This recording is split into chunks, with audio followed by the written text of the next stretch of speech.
everybody to Coffee with a Codex. My name is Dot Porter, and I am a curator in the Kislak Center for Special Collections, Rare Books and Manuscripts at the University of Pennsylvania Libraries.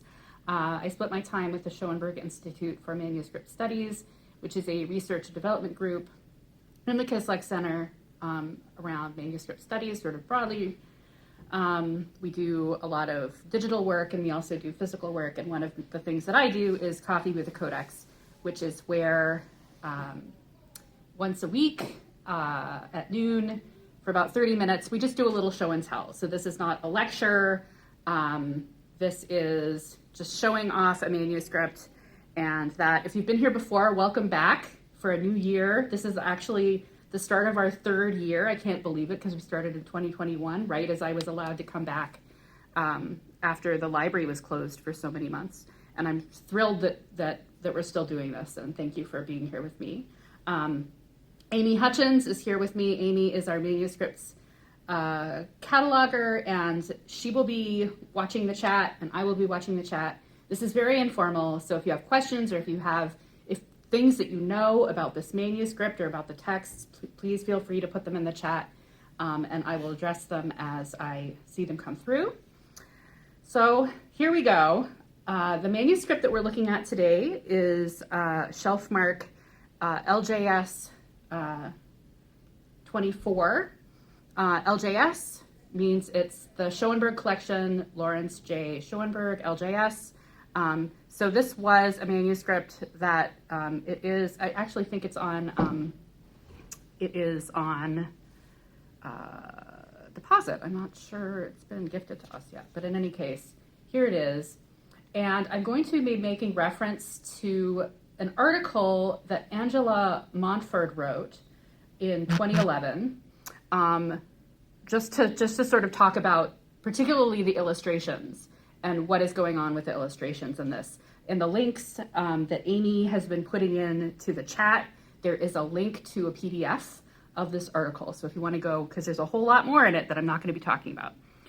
So LJS 24 is a 13th century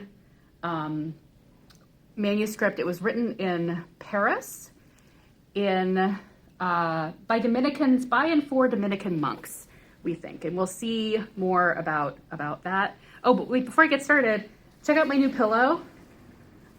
This is an Ali Alvis pillow. She makes book pillows, and this is my pillow, and I love it because it's got a little bit of green on the side. So I just wanted to shout out to her.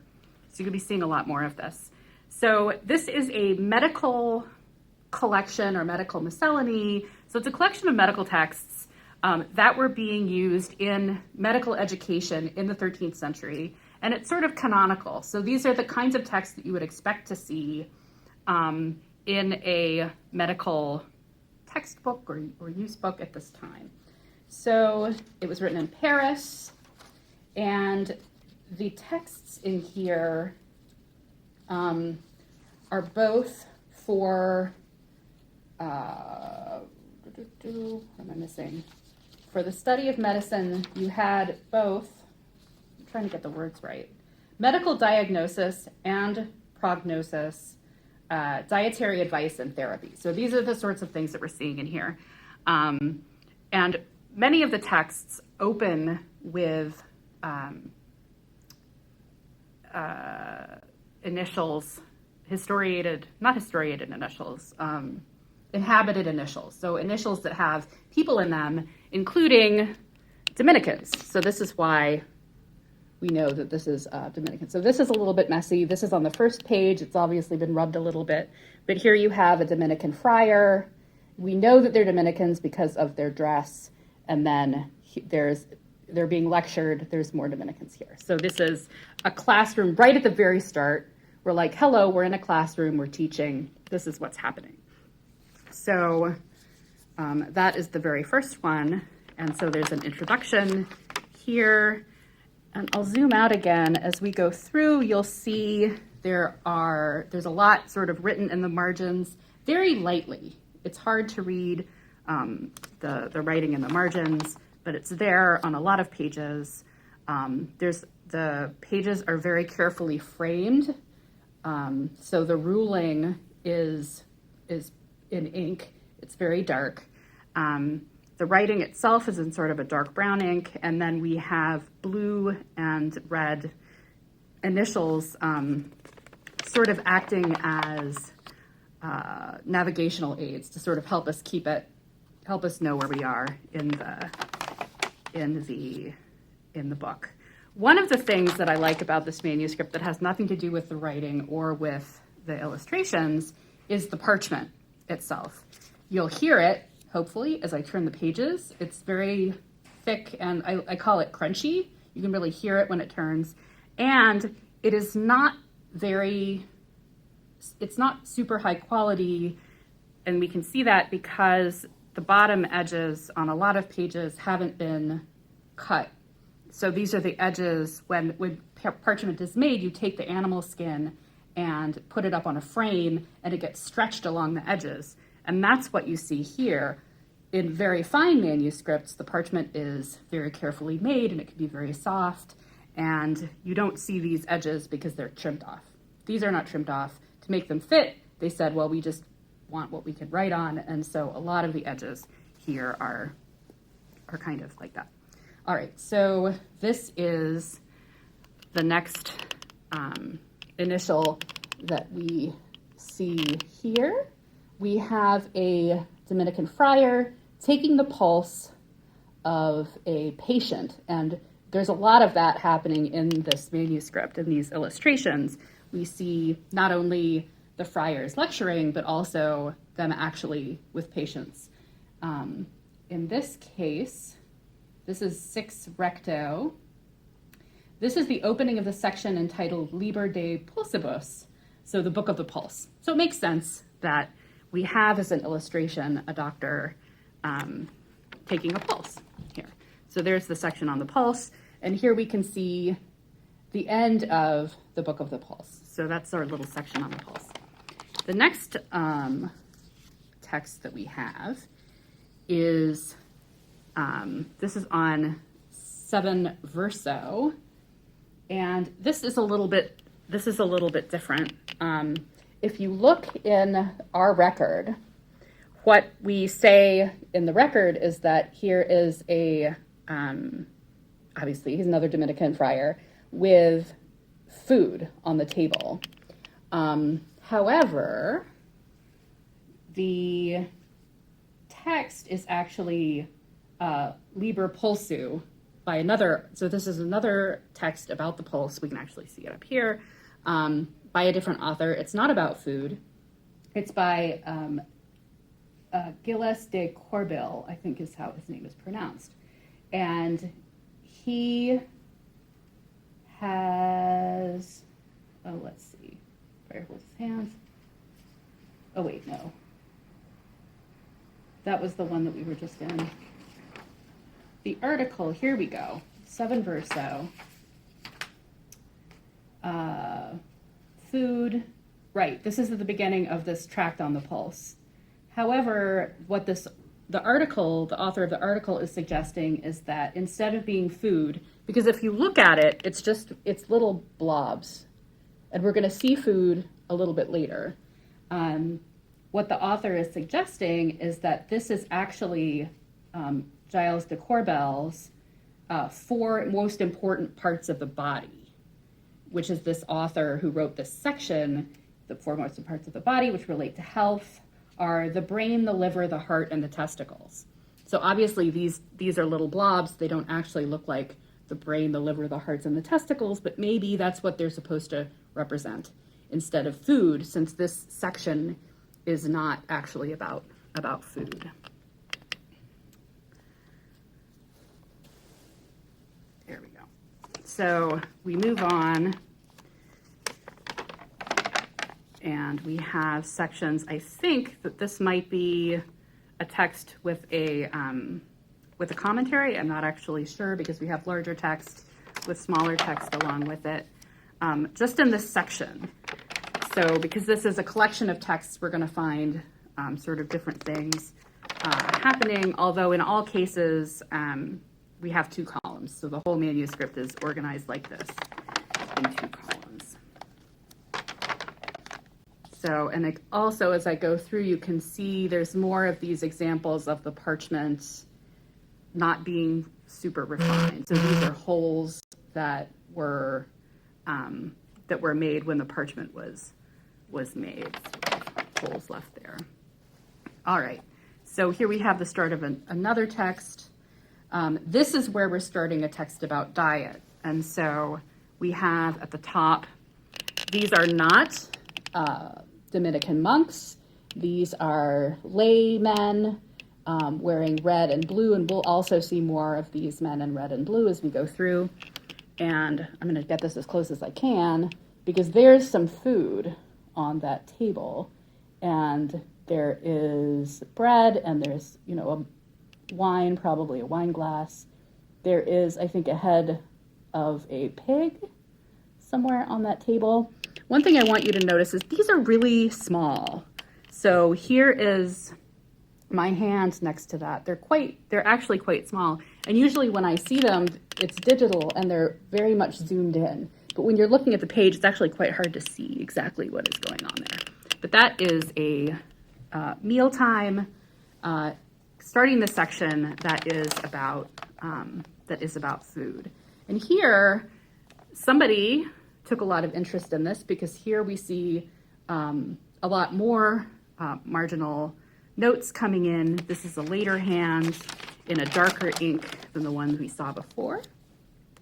So this is here going along, but we're still getting these red and blue initials with the penwork. And I put, because the manuscript is not foliated, that is, it doesn't have folio numbers written on it. So ahead of time, I went through and I put place finders, and you can see there's a lot of pages that don't have place finders, that is where the initials are, because I know that's what I want to look at, and I think you want to look at. So I'll probably skip ahead in a minute because it mostly looks like this. We do have, not on every quire, but we do at the bottom. Here is a catchword. So we're at the end of a quire. We've got a catchword that will match the word at the top, and it does, you can trust me, but it's been trimmed. So this is a later binding. The manuscript was trimmed in order to go in, and so you'll see the notes are trimmed often at the edge, and also catchwords have been trimmed off. The other thing I want to point out while we're here is this number over here is a signature number. So this is the start of a quire. So the catchword says it's the end of the quire. Signature, it says this is the start of the quire, the first, and then we're going to have numbers at the bottom right, sort of until we get to the center of the quire. So there's a number there, and there's D. So there's A, B, C, D, E, F. This is just telling us how many leaves there are, and then there's not one here. We're in the middle of the quire, and there is sewing. I don't know if you can see it very well, but there's thread. So we're in the middle of the quire.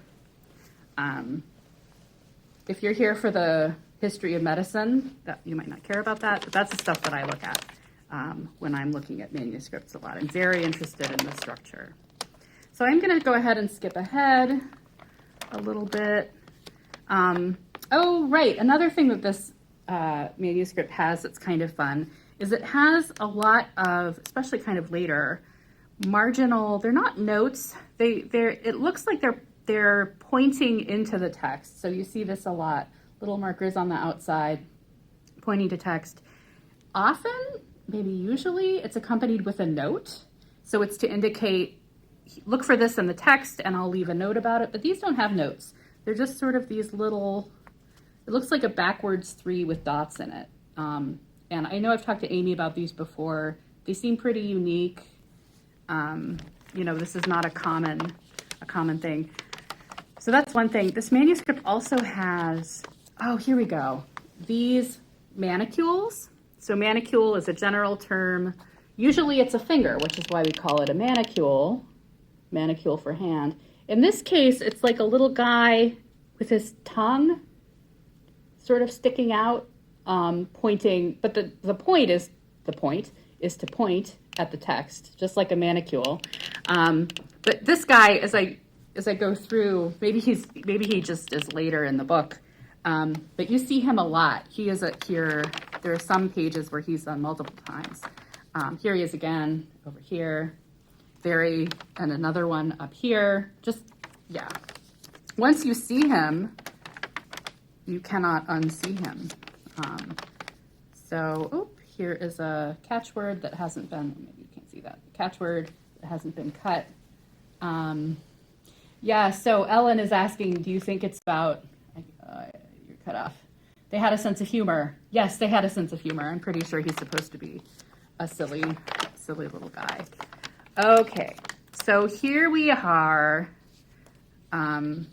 We have our next one. So now we're at 65 recta, so we're sort of in the middle of the book.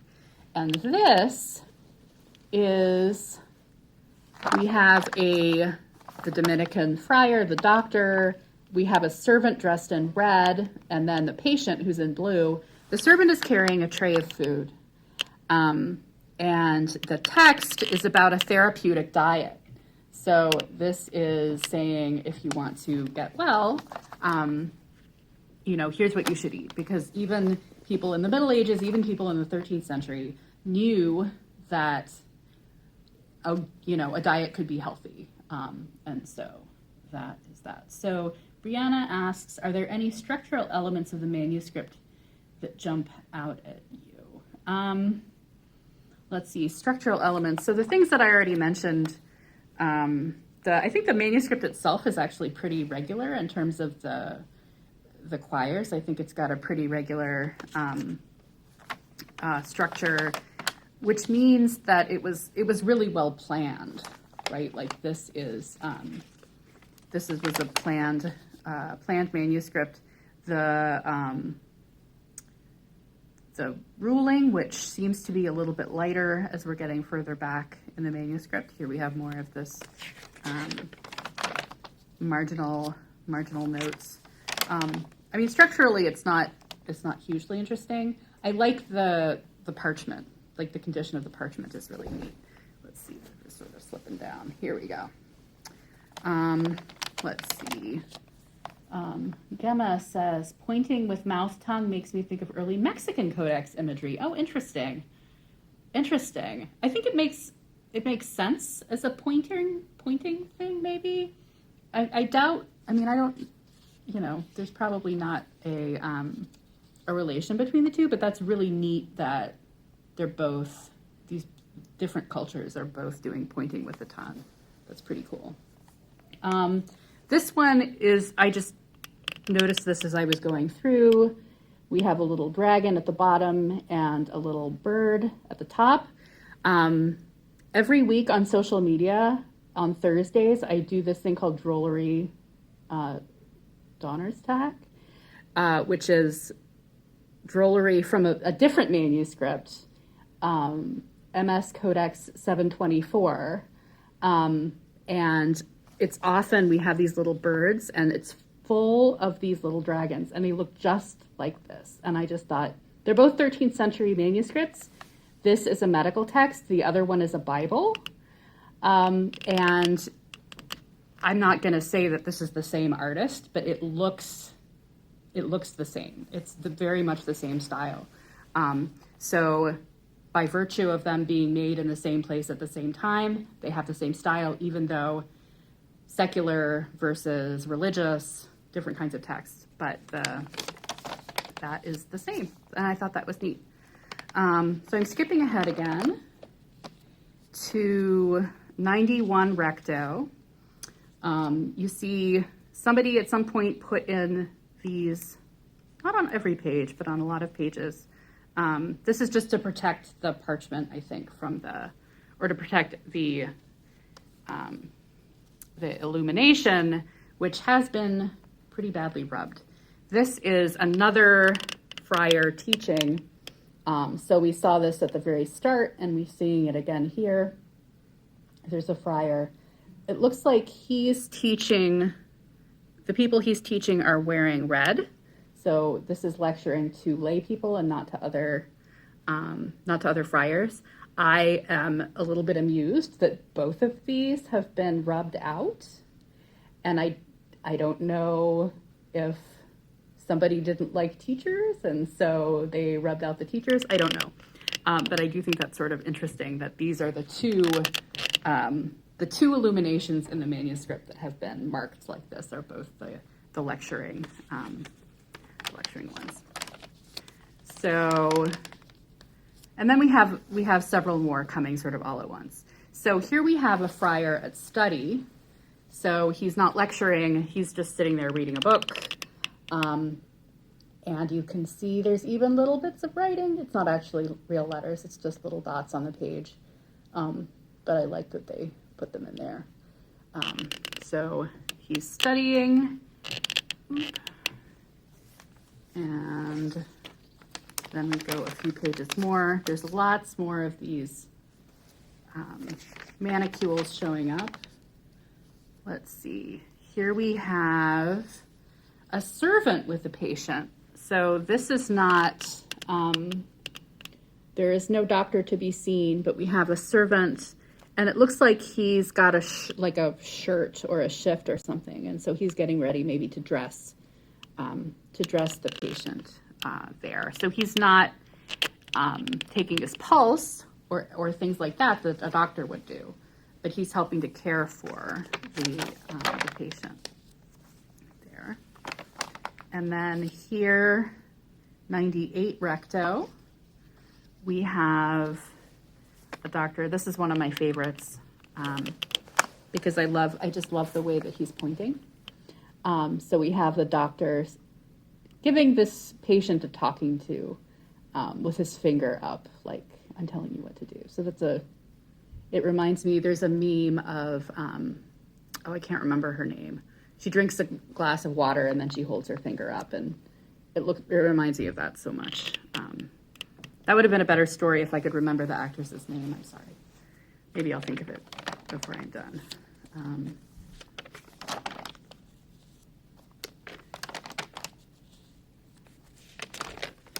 I hope you can hear this parchment. It's really loud where I am. Can you not hear it? I saw Amy. No? Oh. Maybe, I think it's recording from my computer. Is that any better? No. Okay. No, nobody can hear it. Let's see. I wonder if no, it's just my microphone is no good. I'm sorry. Next time.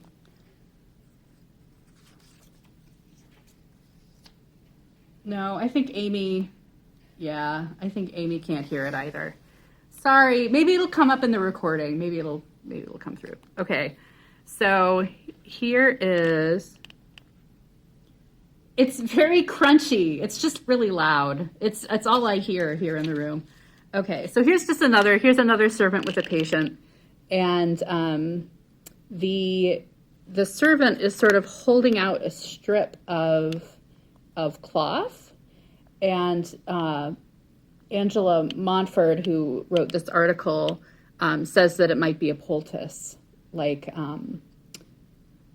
medicine on the cloth. It's going to be wrapped around a part of the patient, although the patient looks pretty well covered, so maybe not. Let's see, and then I think we have a couple more here. And this one, I'm going to check my notes again, because this is the sort of one case where so here is an example of uroscopy, which is what they call the study of urine. So you can always tell this because the flasks that they use to hold urine have a very specific shape. They have a round bottom, and they're often shown like this, with the doctor sort of holding it up and examining it, because the idea, as you probably know, is that if you examine the color of urine, it can tell you a lot about, or I don't know a lot, but can tell you about the health of the person, which is true, right? So there were color charts. There's not one in this manuscript, but we have them in other manuscripts. You call them urine wheels if they're circular. And you can sort of see what they thought different colors meant. And so that's what's happening here. And we got the patient. So the doctor is explaining to the patient, I'm sure very patiently, what is happening with their urine. But the text is actually not about uroscopy. There is a text about uroscopy in this, but it's elsewhere, maybe one later. So was this a mistake or not? It's impossible to say because they don't tell us. Yes, Jim, look up the urine wheel because those are pretty neat to see. I think if you just Google urine wheel, I'm sure that you'll find something. And then the very last one, we have another example of the friar at study here, looking very much like the first one that we looked at. He's sitting at the little desk with the book out, and yeah, there we go. So we have a couple of minutes, but that's pretty much everything that yeah.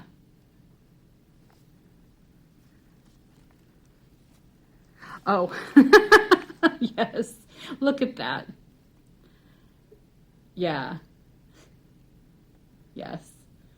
Okay. Okay, so Tess, this is helpful. I think it's in the treatise on fevers. That's right. Yes, Fevers by Isaac Israeli. And the appearance of the urine would be quite relevant in diagnosing the kind of fever. Okay, that makes a lot of sense. In the article that I was referring to, she didn't say anything about that, but I think that does make a lot of sense, so thank you. And then Matthew says it's interesting that they were very specific about what they used in order to check the urine. It didn't just use random objects. I'm pretty sure that the flask, it would have been made of glass. So I don't know how much glass they would sort of have laying around. And so I think it was important to have clear glass so then you can really see the color. And Tess followed up, if one is dehydrated, for example, urine is darker, which is the point, I think one of the points of the urine wheels is that the darker it gets. I don't know if they would say dehydrated, but that's definitely the idea. Brianna asks, is there a reason as to why they illustrate friars participating in study versus participating in diagnosing and whatnot? I think that probably it's just so I didn't take note of what texts these are. So it may be relevant to the text. This was, I think, a sort of to be used in education. So part of education maybe is reading. So that could be it. So having, it seems like it shows them doing a lot of different things. So they're studying, they're lecturing, they're learning, and they're also tending to patients. So it seems like it's sort of a nice showing everything that they do as part of this work of being a doctor, which is sort of interesting. So Tess, I always read the chats since they don't show up in the recording. Tess says no, more of a humoral excess of heat. Dark pee is not a good thing. Yeah, they would think of it as a humoral expert as opposed to being dehydrated, although it's the same thing. Lynn says, in case it hasn't been mentioned, in later English texts, the flask, the uroscopy flask, is known as a Jordan, and I did not do that. I didn't do that. I didn't know that, so thank you. A Jordan. I will never look at a man named Jordan or a woman named Jordan the same way again, actually. All right, and it's 12:31 now, so it's time to go. But thank you all for coming. This was great. I hope you enjoyed it as well.